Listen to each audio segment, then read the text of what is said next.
YouTube জীবনে আমার প্রথম ভিডিও কোনটা ছিল সেটা কি কেউ জানো? সেটা দেখলে এখনো তোমরা হাসতে হাসতে পাগল হয়ে যাবে আর চিন্তা করবা যে সেদিনকের লোল গেমার আর আজকের লোল গেমার কি এক। আমার ইউটিউব জীবনে কতগুলো ভিডিও ছাড়া লেগেছে, কি ভিডিও ছাড়া লেগেছে, কতখানি কষ্ট করা লেগেছে, তারপরে আজকের এই পজিশনে এসে পৌঁছাইছি সেটা আজকে তোমাদের কাছে তুলে ধরবো। আরে ভাই, ইউটিউবে কষ্ট করার পর মানুষের প্রথম যেদিন ভিডিও ভাইরাল হয় সেদিনকে সে আনন্দ করে, ফুর্তি করে। আর আমার যেদিন প্রথম ভিডিও ভাইরাল হয়েছিল সেদিন আমি সবার কাছে কেঁদে কেঁদে বাড়াইছি। কতটুকু জানো আমার ইউটিউব সম্পর্কে আর আমার ইউটিউব ক্যারিয়ার সম্পর্কে? আমার মনে আছে আমি একটা সময় প্রায় হাল ছেড়েই দিয়েছিলাম, কিন্তু একদিন সকালবেলা উঠে আমার ইউটিউব চ্যানেলে ঢুকে দেখি পুরো বুম।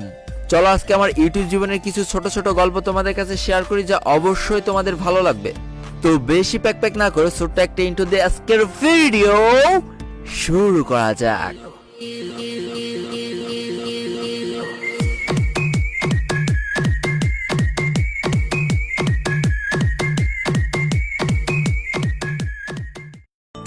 লোল গেমার, হ্যাঁ এটাই ছিল আমার জীবনের প্রথম ইউটিউব চ্যানেল। এর আগে ইউটিউবটা কি জন্য সেটাই ঠিক মতো বুঝতাম না। সম্পূর্ণ নতুন একটা পথে নতুনভাবে পা বাড়িয়ে দিয়েছিলাম। আজ থেকে প্রায় 1.5 বছর আগের কথা। দিনটা ছিল 29শে মার্চ 2020 সাল, যেদিন প্রথম আমার ইউটিউব চ্যানেলটা খোলা হয়, অর্থাৎ 29শে মার্চ আমার ইউটিউব চ্যানেলের জন্মদিন। তবে একটা ছোট্ট গল্প বলে, আসলে আমার ইউটিউব চ্যানেল খোলার কাজ শুরু হয়েছিল 28শে মার্চ রাত 9টা থেকে। কিন্তু আমি তো একেবারেই নতুন ছিলাম, তাই পুরোপুরিভাবে যখন চ্যানেলটা খুলে উঠেছিলাম দেখি ভোর 5টা বেজে গিয়েছে। তাই সেই অনুপাতে আমার চ্যানেলের জন্মদিন 29শে মার্চ হয়ে গিয়েছে।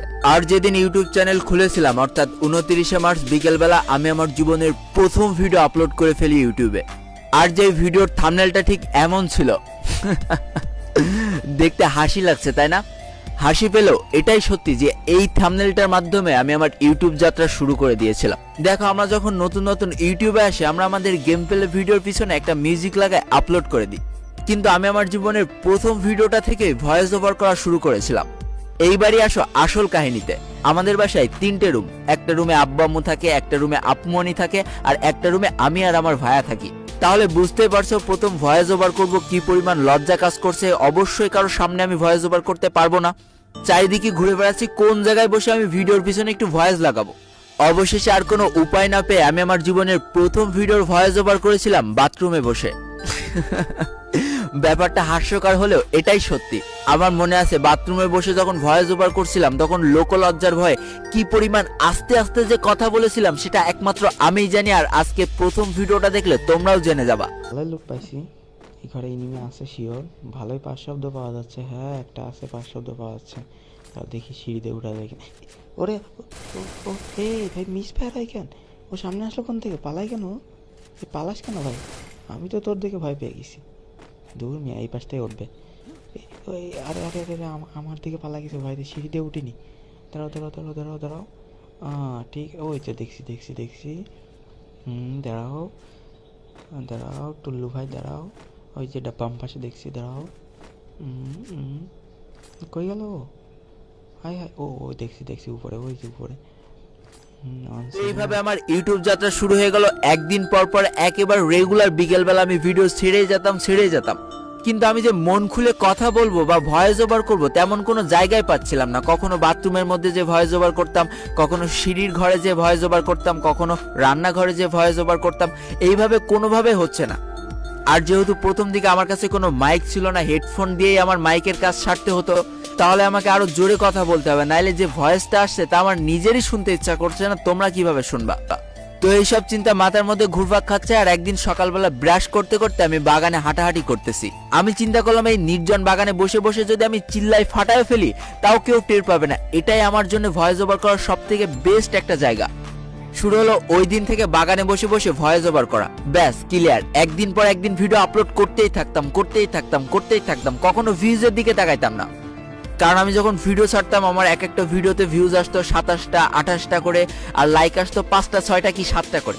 আমার কাছে ভিউজটা কোনোদিনই ম্যাটার করেনি। ভিডিও বানাইতে ভালো লাগতো তাই ভিডিও বানাতাম। প্রত্যেকটা ইউটিউবারের ভিডিও দেখতাম, তারা কিভাবে ভিডিও বানাচ্ছে, তারা কিভাবে থাম্বনেল তৈরি করছে, কিভাবে টাইটেল লিখছে, ওইভাবে নিজেও ট্রাই করতাম। এই করতে করতে 6টা মাস কাটিয়ে দিলাম। আমি কিন্তু প্রতিদিন ভিডিও ছেড়ে গিয়েছি। ভিউজ আসতো 20টা 22টা 27টা 30টা, সর্বোচ্চ গেলে 50টা ভিউজ আসতো। সাবস্ক্রাইবার মাত্র 170টা হয়েছে। তো একটা সময় যখন হাল ছেড়ে দেবো, আমার দ্বারা আর যখন হবেই না, তখন আমাদের গেমের ভিতরে বারমুডা ম্যাপ চলে যাওয়ার একটা কথা উঠেছিল। তো ওই সময় অনেক খারাপ লাগছিল, এতদিন যে ম্যাপটা দিয়ে খেলেছি সেই ম্যাপটা হঠাৎ করে চেঞ্জ হয়ে যাবে। তাই সেদিন একটা ভিডিও বানিয়েছিলাম বিদায় বারমুডা নামে। ওই ভিডিওটা যেদিন আপলোড করেছিলাম দিনটা ছিল 22শে সেপ্টেম্বর 2020 সাল, অর্থাৎ চ্যানেল খোলার প্রায় 6 মাস পর। এর ভিতরে কিন্তু আমি রেগুলার ভিডিও ছেড়েই গিয়েছি। তো 22শে সেপ্টেম্বর বিদায় বারমুডা ওই ভিডিওটা আপলোড করে আমি ঘুমিয়েছি। সকালবেলা উঠে দেখি আমার ভিডিও নাকি ভাইরাল হয়ে গিয়েছে। সবাই বলতেছে আমার ভিডিও ভাইরাল হয়ে গেছে, আমি তো পুরো আনন্দে নাচতেছি। তাড়াতাড়ি ইউটিউব চ্যানেলে ঢুকে দেখি কলা হয়েছে, মাত্র 600টা ভিউ। ওমা, এরপরে ফেসবুকে যেয়ে দেখি ভাই রে ভাই কি পরিমাণ ভাইরাল হয়ে গেছে আমার ভিডিওটা। কিন্তু আমার কোনো লাভ হলো না, না আমার ইউটিউব চ্যানেলে সাবস্ক্রাইবার বাড়লো, না মানুষ আমাদের চিনলো। যে যেরাম পারলো তার ফেসবুক পেজের থেকে ছাড়লো আর ভিডিও ভাইরাল হয়ে গেল, তার পেজ গ্রো হয়ে গেল। আমার কোনো লাভ হলো না। ওই দিনে আমার ইউটিউব চ্যানেলের জন্য প্রথম কেঁদেছিলাম, অঝরে কান্না কেঁদেছিলাম। কিন্তু বিশ্বাস করো, কষ্ট পেলেও সেদিন ভেঙে পড়িনি। ওই ভিডিওটার মাধ্যমে 1000 সাবস্ক্রাইবার হয়ে গিয়েছিল, আর সেই 1000 জন আর্মিকে নিয়ে আমি আমার যাত্রা শুরু করে দিয়েছিলাম নতুন ভাবে। আবারও সেই রেগুলার ভিডিও ছেড়ে যাচ্ছি, 1000 সাবস্ক্রাইবারে আটকে রয়েছে, কোনো লাভ হচ্ছে না, লস হচ্ছে না, ওইভাবে পড়ে থাকলাম। তো এমনই একদিন ভিডিও ছাড়ার ডেট চলে এসেছে, এদিকে আমার কাছে কোনো কন্টেন্ট নেই। আমি ভাবতেও পারছি না যে কি ভিডিও আপলোড করব, কারণ আমার পড়ালেখার চাপ। তো সারাদিন পড়ালেখা শেষে রাত 1টার সময় যখন ঘুমাতে যাব তখন চিন্তা করছি কালকে আমি কি নিয়ে ভিডিও ছাড়বো। তো রাত বাজে যখন 1টা, তখন আমার মাথায় হঠাৎ করে আসলো যে আমি প্রথম দিনের ফ্রি ফায়ার কেমন ছিল এটা যদি মানুষের সামনে তুলে ধরি কেমন হবে। তো ইউটিউবে সার্চ করলাম free fire first game play, আমার সামনে প্রচুর গেম প্লে আসলো। তো ফ্রি ফায়ারের প্রথম দিকের একটা গেম প্লে আমি ডাউনলোড করলাম। পরের দিন তার উপরে নিজের ইচ্ছা মতো ভয়েস ওভার করলাম, কোনটা ভালো মন্দ সবকিছু তুলে ধরলাম। যথারীতি বিকেল 5টার সময় ভিডিও আপলোড করে পড়ালেখা করে রাত্রেবেলা ঘুমিয়েছি। সকালবেলা আমি যখন ঘুম থেকে উঠে ইউটিউবে গিয়েছিলাম তখন আমার হাত পা পুরো কাঁপছিল, কারণ পুরো বুম হয়ে গিয়েছিল ভিডিওটা। এক রাত্রে 1 লাখ ভিউজ পেয়েছিল, সাবস্ক্রাইবার দেখি 10,000 হয়ে গিয়েছে। মাত্র 3 দিনে ভিউজ হয়ে গিয়েছিল 1 মিলিয়ন। এক রাত্রে 25,000 সাবস্ক্রাইবার বেড়েছিল, ভাবা যায়। আর এই ভিডিওটা আমি কবে আপলোড দিয়েছিলাম জানো? 16 অক্টোবর 2020 সাল। ভাই প্রায় 7 মাস কষ্ট করার পর অবশেষে একটা ভিডিও ভাইরাল হয়ে গেল। এদিকে চ্যানেলের সাবস্ক্রাইবার উড়াধুরা বাড়তে শুরু করলো। কনে একটু আনন্দ করব কি না, তার আর কোনো লাইন থাকলো না। ইউটিউব যে এত প্রেশার ভাই, যারা ইউটিউবিং করে তারাই জানে।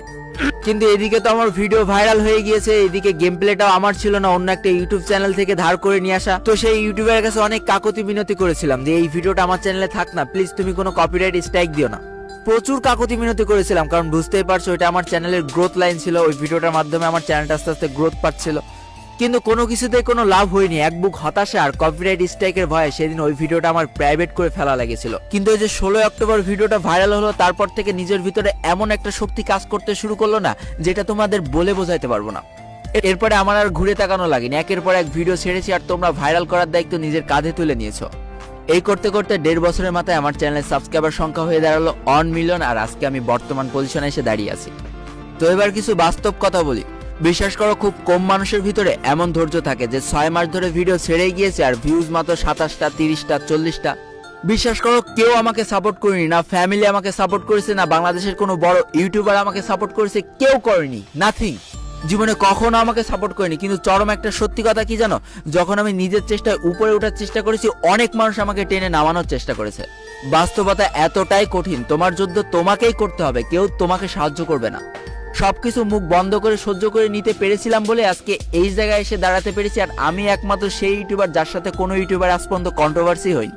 কারো যে কথা আছে না, বোবার কোনো শত্রু নেই আর চোরের কোনো ধর্ম নেই, কথাটা 2 লাইনের হলেও এর মধ্যে অনেক ব্যাখ্যা আছে। তো এটাই ছিল আমার ইউটিউব যাত্রার সংক্ষিপ্ত কিছু গল্প।